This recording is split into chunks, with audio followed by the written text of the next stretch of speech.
Hey YouTube, welcome back to my channel. This is Canadian Retro. I've got another pickups video for you here. This one's pretty interesting, got some really cool stuff I think, and paid some pretty decent prices for it, but definitely worth it. So first thing I wanted to show you here is just a one of those dongles that I picked up, and that's a Rock Band dongle. This one's for the Wii.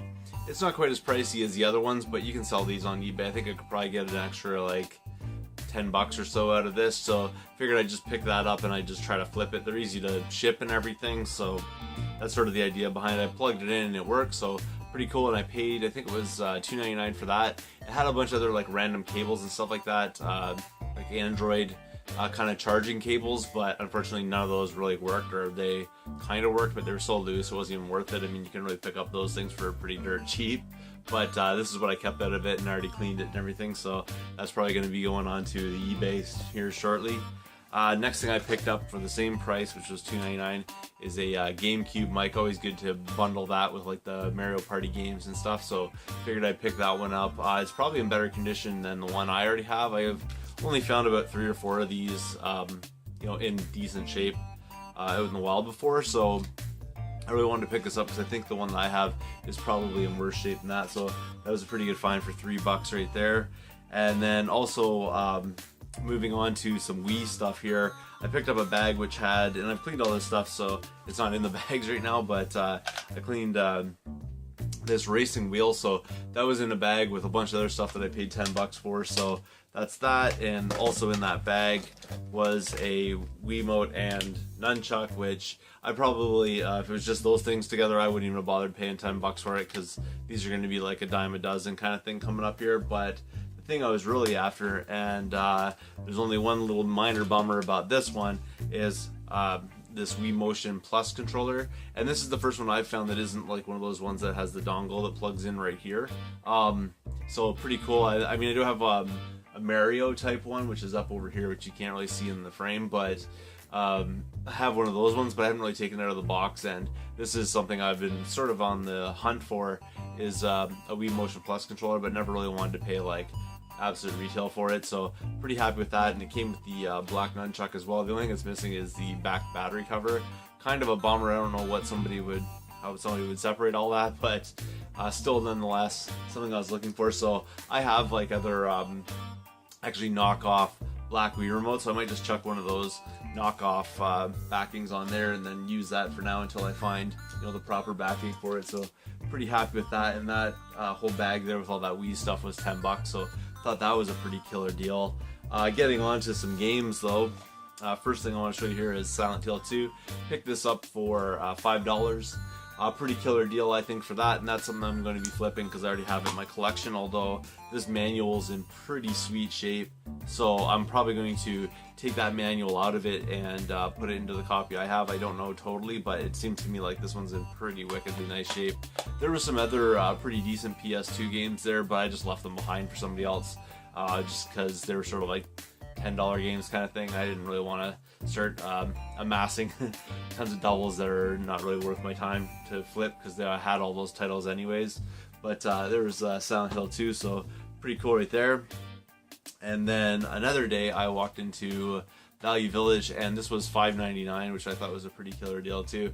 It's Capcom Classics Collection, so this is the one that has like Street Fighter 2, I'm just reading off the back here, Ghosts and Goblins, Legendary Wings, Bionic Commando, Forgotten Worlds, Ghouls and Ghosts, Section Z, 1942, Mercs Commando, XZs, I'm not even sure how to say that, Gunsmoke, Sun, Final Fight, and it says there's 8 more games on there as well, but the ones I'm really interested in are Ghosts and Goblins. That's like one of the main ones I'm interested in, because I know people have like fond memories of like the Super one on Super Nintendo and the classic one that was like on the NES and stuff like that, but where I really played it was the hockey rink when I was a kid in my really small town that I grew up in, had a copy of the arcade cabinet there, so that's really something I was looking forward to. Didn't have this in the collection already, so really pumped about that, and it's in pretty immaculate condition as well, like most of the stuff I'm about to show you. So that's that right there, pretty sweet.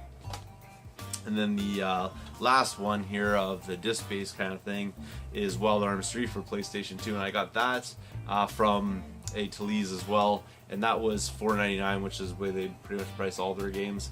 I think I might have used a discount on that because I had like $1 off kind of thing, just sort of for points. So I think I pay a little bit less for that one, but still, even if it was $5, pretty cool score right there. And again, really great shape. So kind of some nice finds. I haven't really found a whole ton of stuff, and this one's like totally mint to. I haven't found a whole lot of stuff that I haven't sort of had in my collection already, so it's really nice to add that Xbox and this PS2 game into the collection, and looking forward to checking those titles out for sure. Next thing I wanted to show you is something that I picked up just for the sake of picking something up, which seems kind of weird, but I'll explain it all in a second because it all sort of piggybacks off of each other. But what it is it's a Sega Mega Drive game from Japan. I think that's what they called it. Sega Mega Drive game from Japan, and then it has a converter on it as well. And I'd never really seen one of these before, but the reason why I bought this was I wanted to bundle it with the next thing that I'm going to show you, but I'll get to that in a second. But yeah, it's just an adapter. It's kind of tight fit too. Just an adapter. This is the Japanese cart right here. Sounds like there's something rattling around inside of there. Hopefully I can. Unfortunately, I can't really take that apart because it would ruin the label on the back, but that's not really what I was after necessarily. It's the game adapter, so this goes into a regular Genesis, and then this end of it you can hook into a Japanese game, so that sort of gets me going for that. Honestly, the one on the Retron 5, I think it pretty much plays these Japanese games. I'm not totally certain about that. I'm fairly certain that it does though, so still cool nonetheless, and not a bad title at all. Someone named, seems like it's Falarmi or something, I don't know. I decided to write their name on there, so hopefully I can get that off without damaging the label on there, but I'm pretty certain I can go about doing that, so that's pretty cool right there. But this was the item that I was really after, and you're probably going to think I'm nuts here for a second, but just bear with me for a moment. I got Madden 96 on the Super Nintendo. It was $2, which is a good enough deal and everything like that, but the thing that I was after for this one really ties into the next game that I got, which was at a different store, and I picked up this, which is The Legend of the Mystical Ninja.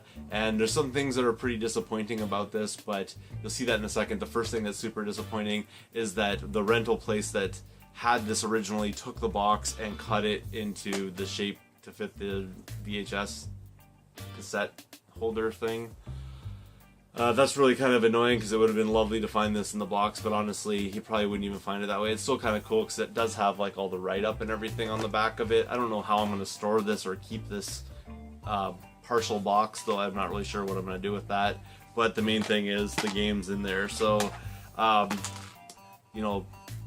Legend of the Mystical Ninja is in pretty decent shape here. Not too bad. I mean, it does have like some of the sticker residue and stuff like that, but here's the major downfall of it. Has a big crack in the back of it. Now, where that crack is not near the ROM board because it's one of those shorter ones, so it's like down here. So I'm not too worried about the game itself being damaged. It's just the casing that they had it in. There's the other piece of it that was broken. The casing they had it in is a VHS case, which has these little like pegs here where the VHS tapes would go in. That's like where it would hold the two rollers or whatever you call it. I don't know what they're called on a VHS tape, the spindles or whatever. And so this probably was sitting, in there like that and pressed down and crushed down into there. So I don't know what the company who was renting this out was thinking, but that's what they did to it. So they crashed the back of it, which made me end up going to the pawn shop to pick up this game so I could salvage the backing off of this one. So it's pretty decent, so I figured for a couple bucks I'll be able to get this pretty amazing game, which I didn't have in my collection already, which is The Legend of the Mystical Ninja. So pretty pumped about that. Like, all reviews really say wonderful things about it, and I've never played it before, so pretty happy to check it out. This is a 2-player game, so this might end up being one of the games I play on my live stream on November the 5th, although never having played it before, I don't know how well that's going to go, but hey, that's what playing games is all about, so pretty happy with that. Those are all the finds this time around. Thanks again for watching. If you haven't subscribed yet, please do. Feel free to thumbs up this video, comment down below, and I'll see you all later.